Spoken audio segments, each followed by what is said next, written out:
There is a prayer you whisper to yourself when no one is listening. It is not a prayer for money. It is not a prayer for success. It is a prayer for ignorance. You pray to go back, to be normal again, to be able to sleep without thinking. You want to sit at a dinner party and genuinely care about the small talk. You want to scroll through social media and believe the happy photos are real. You pray for the sweet, blissful sedative of being asleep, but you can't go back, because once you have seen the strings, you can never watch the puppet show the same way again. This is your life now. You have been given a permanent backstage pass to reality. While everyone else is enjoying the play, you are stuck seeing the mechanics. You see the fear behind your boss's confidence. You see the desperation behind the marketing campaigns. You see the fragility of the systems that everyone else thinks are permanent. You are not smarter than them. You are just cursed with pattern recognition. You see the cause and the effect, while everyone else just sees the shiny object. This is the loneliness of the awake. It is the profound isolation of being surrounded by people you love, but feeling like you belong to a different species. You cannot share what you see.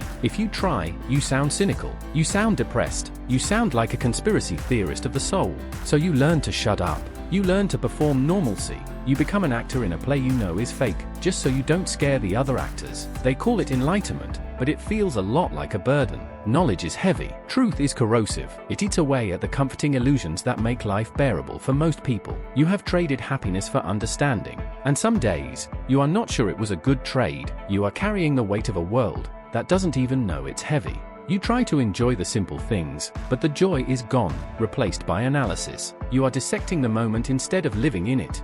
You are holding a candle in a hurricane. You are trying to keep the flame of truth alive in a world that desperately wants to blow it out. It is exhausting. It is lonely. And it feels completely unsustainable.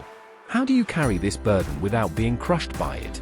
How do you live in the world when you are no longer **it? There is a way, but it requires a transformation. In part 2, we learn how to alchemize the curse into a gift. You are at a crossroads. You can let this knowledge crush you. You can become cynical, bitter, and isolated. You can retreat into the mountains and watch the world burn from a distance. This is the path of the hermit. It is tempting. It is safe, but it is also a waste. It is a rejection of your humanity. The other option is alchemy. Alchemy is the ancient art of turning lead into gold. The lead is the burden of your knowledge, the cynicism, the loneliness, the despair. The gold is the wisdom you can extract from it. You must stop seeing your awakening as a curse, and start seeing it as a tool.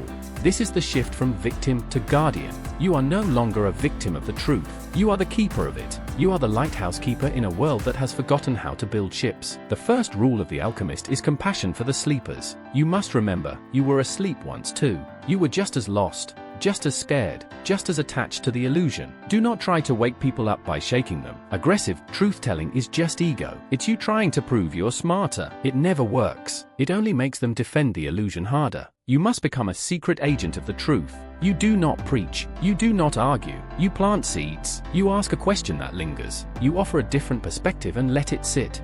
You change the world through resonance, not force. When you embody the truth, when you live with integrity, courage, and calm, you emit a frequency. People feel it. In a crisis, the eyes of the room turn to the calmest person. Your burden is your training. When the illusions collapse, and they always do, you will be the only one left standing who is not surprised. You will be the anchor. Use your pattern recognition for good. You see the systems. You see where things are broken.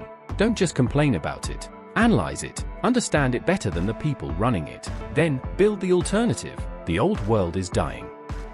We need architects for the new one. Transmute the pain into creation. If you are angry, write. If you are sad, paint. If you are frustrated, build. The pressure you feel inside you is creative energy waiting for an outlet. You must recover your sense of humor.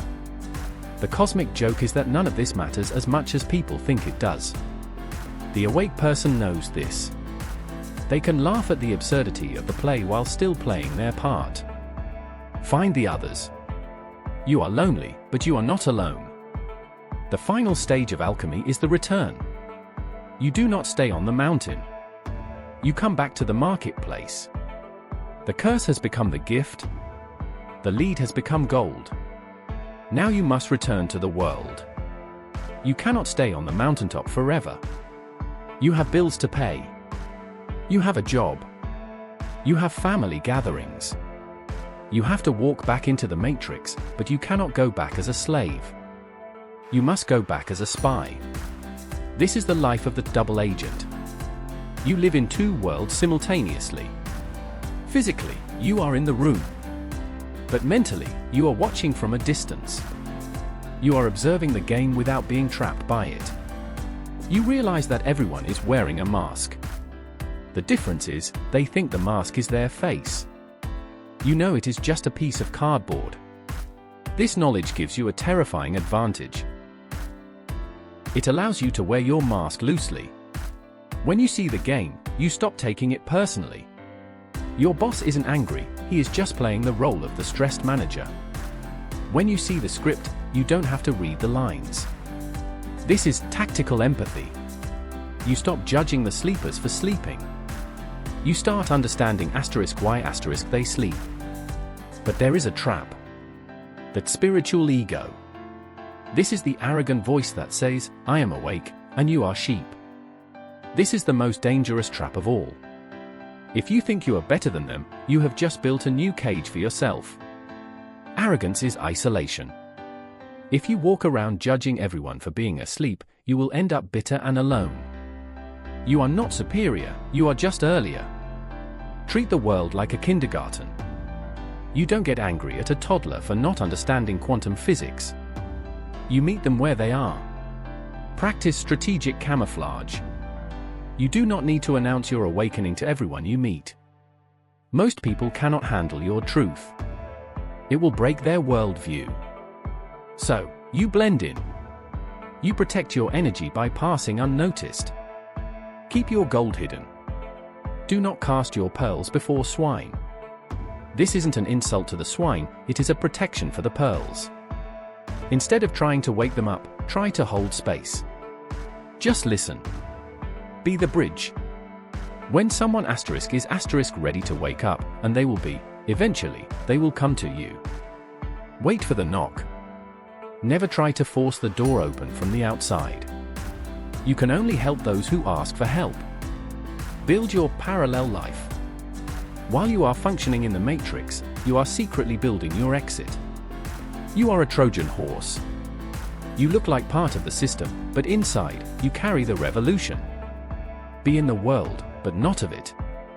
You can walk through the mud without getting dirty. You can observe the madness without becoming mad. Let go of the need to save everyone. You cannot save the world. You can only save yourself. You are building a network of the awake. The masquerade is just a phase. You wear the mask to survive, but you work towards the day when you can take it off forever.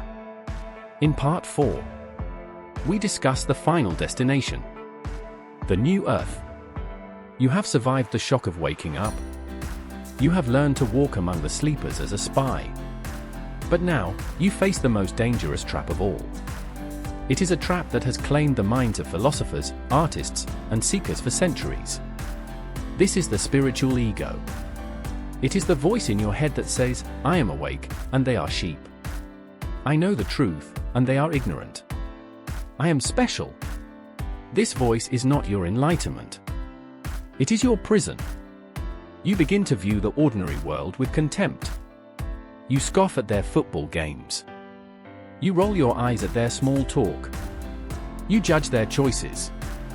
You treat your awareness like a badge of honor that separates you from the common people. Separation is the opposite of awakening. True awakening leads to connection. It leads to the realization that everything is one. But the spiritual ego uses truth to create separation. You become a tyrant of the truth. You think it is your duty to fix everyone. You unsolicitedly psychoanalyze your friends.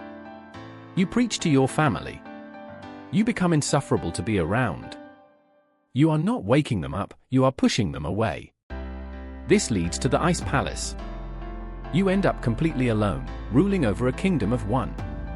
You tell yourself it is because people can't handle your depth. But the truth is, you have simply forgotten how to love. Intellect is not wisdom. You can deconstruct the matrix. You can analyze the system. But if you cannot have a simple, kind conversation with a cashier, you have failed the test. You have traded one mask for another. You took off the corporate mask and put on the enlightened mask. Do not weaponize your insight. Insight without humility is a weapon. You are building a network of the awake. The masquerade is just a phase. You wear the mask to survive, but you work towards the day when you can take it off forever. In Part 4, we discuss the final destination, the new Earth. You have survived the shock of waking up. You have learned to walk among the sleepers as a spy. But now, you face the most dangerous trap of all. It is a trap that has claimed the minds of philosophers, artists, and seekers for centuries. This is the spiritual ego. It is the voice in your head that says, I am awake, and they are sheep. I know the truth, and they are ignorant. I am special. This voice is not your enlightenment. It is your prison. You begin to view the ordinary world with contempt. You scoff at their football games. You roll your eyes at their small talk. You judge their choices. You treat your awareness like a badge of honor that separates you from the two common people. Separation is the opposite of awakening. True awakening leads to connection. It leads to the realization that everything is one. But the spiritual ego uses truth to create separation. You become a tyrant of the truth. You think it is your duty to fix everyone. You unsolicitedly psychoanalyze your friends. You preach to your family. You become insufferable to be around. You are not waking them up, you are pushing them away. This leads to the ice palace. You end up completely alone, ruling over a kingdom of one. You tell yourself it is because people can't handle your depth. But the truth is, you have simply forgotten how to love. Intellect is not wisdom. You can deconstruct the matrix. You can analyze the system. But if you cannot have a simple, kind conversation with a cashier, you have failed the test. You have traded one mask for another. You took off the corporate mask and put on the enlightened mask. Do not weaponize your insight. Insight without humility is a weapon. You have become the very thing you despised, a controller. The ego is cunning. It will hide anywhere. It will hide in your meditation practice. It will hide in your minimalism. Look at me, it says. Look at how good I am at not needing anyone. The antidote to the spiritual ego is radical humility. It is realizing that the sleepers are not different from you. They are you. They are just you at a different point in time. No tree, it is said, can grow to heaven unless its roots reach down to hell. You cannot ascend if you detach from the earth. You must stay grounded in the messy, imperfect reality of being human. Before enlightenment, chop wood, carry water. After enlightenment, chop wood, carry water. Waking up does not exempt you from the laundry. It does not exempt you from being polite. If you think you are too good for the small things, you are not awake. You are just arrogant. Come back down. The air is too thin up there on your pedestal. Come back down to the level of your fellow humans. Kill the guru inside you. Stop taking yourself so seriously. Your awakening is a cosmic joke. Laugh at it. Your job is not to judge the sleepers. Your job is to love them. True awakening is the loss of the special self. Leave the golden cage. Walk back into the mess. This brings us to the deepest valley of the journey. When the ego dissolves, the darkness rushes in. The crash always follows the high. You stepped off your pedestal of superiority. You rejoined humanity. And now, without your ego to protect you, the full weight of reality crushes you. This is the empath's burden. When you wake up, your heart wakes up too. You no longer see news headlines. You see human suffering. You feel the pain of the world as if it were your own. And it is unbearable. You enter the gray zone. Colors lose their saturation. Food loses its taste. You have become the very thing you despised, a controller. The ego is cunning. It will hide anywhere. It will hide in your meditation practice. It will hide in your minimalism. Look at me, it says. Look at how good I am at not needing anyone. The antidote to the spiritual ego is radical humility. It is realizing that the sleepers are not different from you. They are you. They are just you at a different point in time. No tree, it is said, can grow to heaven unless its roots reach down to hell. You cannot ascend if you detach from the earth. You must stay grounded in the messy, imperfect reality of being human. Before enlightenment, chop wood, carry water. After enlightenment, chop wood, carry water. Waking up does not exempt you from the laundry. It does not exempt you from being polite. If you think you are too good for the small things, you are not awake. You are just arrogant. Come back down. The air is too thin up there on your pedestal. Come back down to the level of your fellow humans. Kill the guru inside you. Stop taking yourself so seriously. Your awakening is a cosmic joke. Laugh at it. Your job is not to judge the sleepers. Your job is to love them. True awakening is the loss of the special self. Leave the golden cage. Walk back into the mess. This brings us to the deepest valley of the journey. When the ego dissolves, the darkness rushes in. The crash always follows the high. You stepped off your pedestal of superiority. You rejoined humanity. And now, without your ego to protect you, the full weight of reality crushes you. This is the empath's burden. When you wake up, your heart wakes up too. You no longer see news headlines. You see human suffering. You feel the pain of the world as if it were your own. And it is unbearable. You enter the gray zone. Colors lose their saturation. Food loses its taste. The lack of inherent meaning is not a prison, it is the ultimate freedom. If nothing matters, then your embarrassment doesn't matter. Your failures don't matter. The judgment of others doesn't matter. You are free to dance on the deck of the Titanic. You stop taking yourself so seriously. It is absurd. It is hilarious. You find meaning in the micro. You stop trying to save the world and start trying to make this moment okay. You find God in a cup of coffee. You find truth in a smile. You are putting yourself back together. But you are not using the old pieces. You are using gold. You are rebuilding your identity based on who you choose to be. The night is passing. You have survived the void. Now that you know nothing matters, you can choose what matters to you star. In part 6, we choose the mission. Why come back down? You have climbed the mountain. You have seen the truth. Why would you ever return to the valley of illusion? Because freedom is not a possession. It is a responsibility.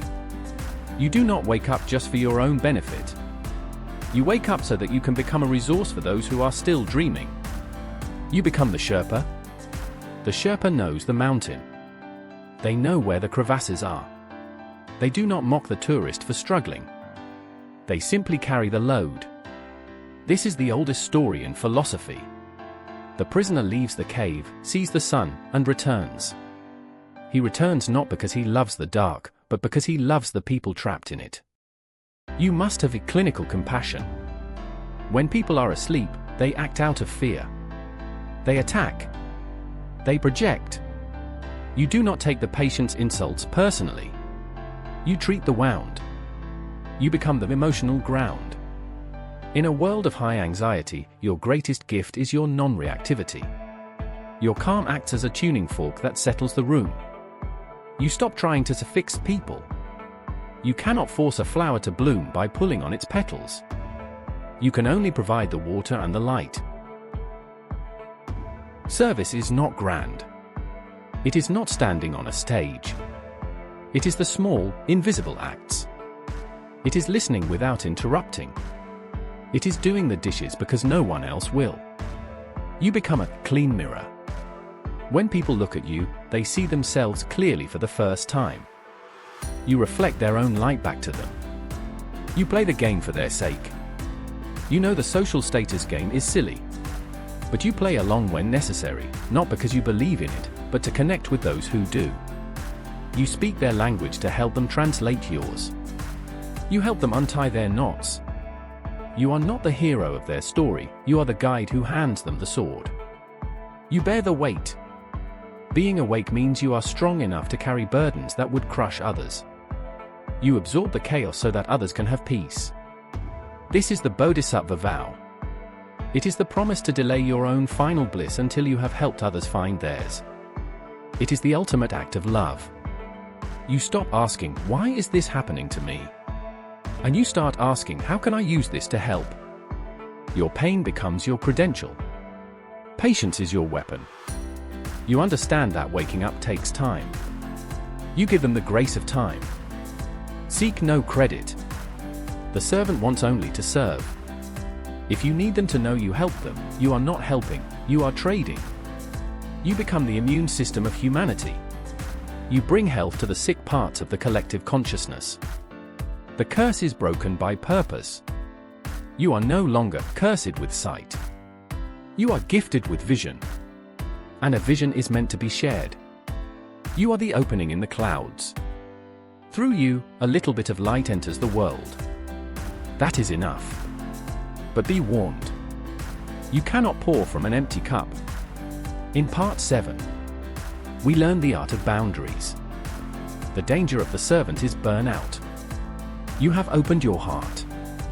But the world is a bottomless pit of need. If you pour yourself out completely, you will have nothing left for yourself. You must obey the oxygen mask rule. You cannot save the passenger next to you if you have passed out from lack of air. Self-preservation is not selfishness, it is the prerequisite for service. Beware of energy vampires. These are the people who are addicted to their own drama. They will feed on your empathy until you are a husk. You must identify them, and you must close the door. Your mind is a fortress. It is not a public park. You must build walls. Not to trap yourself in, but to keep the chaos out. Reclaim your access.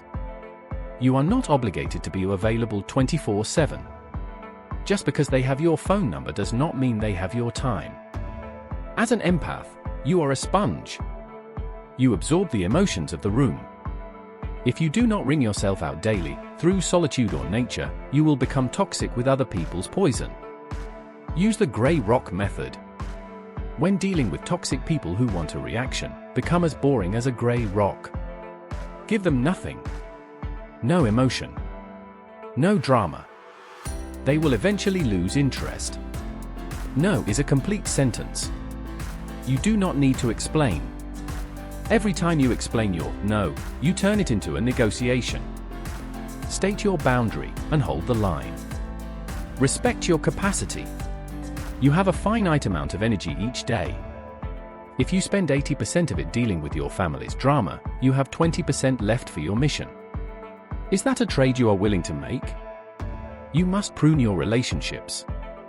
Some people were meant for a season, not a lifetime. If a relationship is strictly draining, you are carrying dead weight.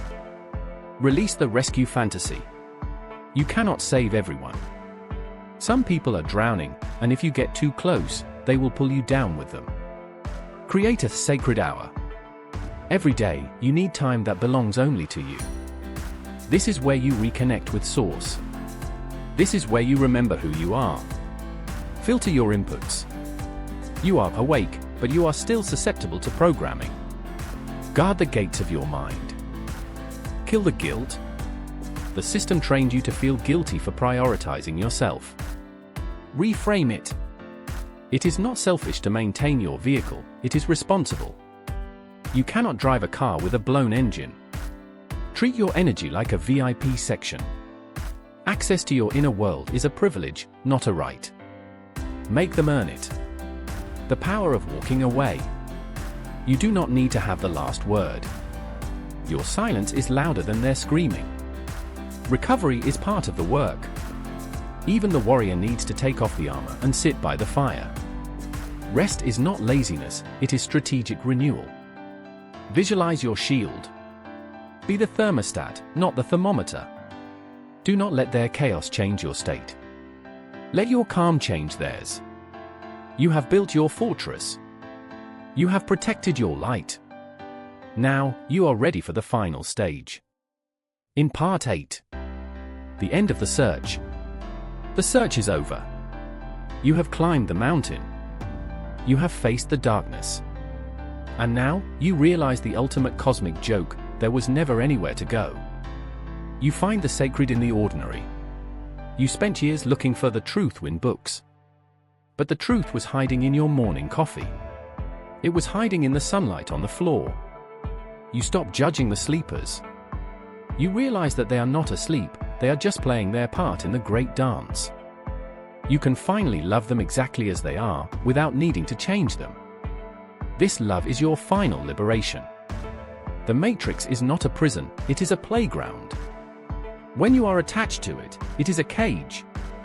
When you are free from it, it is a school. You can walk through the city and see the beauty in the chaos. Nirvana is samsara. This is the highest teaching. Paradise is not a place you go when you die. Paradise is this moment, right here, doing the laundry, if you can bring your full presence to it. You stop trying to be special. The spiritual ego wanted to be a god. The awake soul is content to be a drop of water. You realize that being ordinary is the greatest camouflage for the divine. You kill the seeker. The seeker is an identity based on lack. It says, I am not there yet. To finally arrive, the seeker must die. You stop working *on yourself, and start being yourself. You step out of linear time. You are no longer obsessed with the future or regretting the past. You live in the eternal now. This is the only place where life actually happens. The external world does not need to change. You do not need to move to a cabin in the woods to be free. Freedom is a state of mind. You can be free in a traffic jam. You can be free in a cubicle. Return to the beginner's mind. You have gone full circle. You are like a child again, but with the wisdom of an elder. You play the game of life, but you know it is a game, so you don't cry when the tower falls. Integration is complete. The shadow is embraced. The ego is tamed. The soul is in the driver's seat. You are no longer a house divided against itself. You are whole. Your presence is your contribution. You don't need to preach to save the world. Your calmness calms the world. Your clarity clarifies the world. Your joy heals the world. There is no map for this part. The hero's journey ends here. The rest is unwritten. It is a blank page.